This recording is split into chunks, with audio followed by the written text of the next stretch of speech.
This is CFCW. At this time every Wednesday, we have Gardening with Sharon. It's brought to you by Proven Winners, the brand Gardeners Trust. One thing What's-His-Name did not get me for Valentine's Day was chocolate-covered strawberries, but What are you talking about? I'm over it. I'm over it.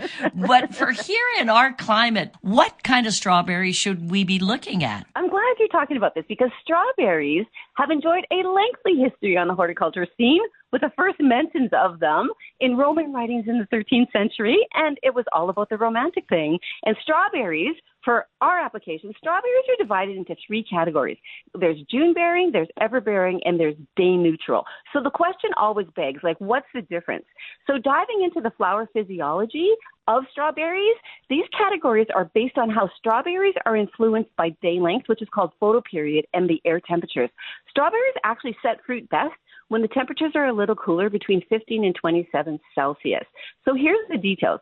June-bearing strawberries develop their flower buds in late fall, triggered by shorter days and longer nights, and they need a period of dormancy. And when spring comes, they spring into action and flowers as soon as the temperatures warm up. So June-bearing strawberries produce an early crop, hence the June-bearing thing, of large berries, and they are great for preserving, but they're done, they're bearing, and then they focus their energy on producing multiple runners. So ever-bearing strawberries produce 2, sometimes 3 crops in a growing season, and they produce their flower buds in late spring and early summer in response to longer summer days, and they don't require a dormancy period. So ever-bearing strawberries are smaller than June-bearing, and they are good for eating fresh. The first crop will mature in early summer. The next crop is late summer, which gives the illusion that they are constantly bearing fruit.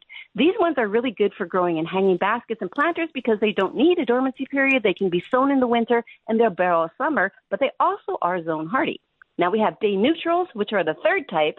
As their name implies, this type is less sensitive to day length than the others to initiate their flowering and fruit set.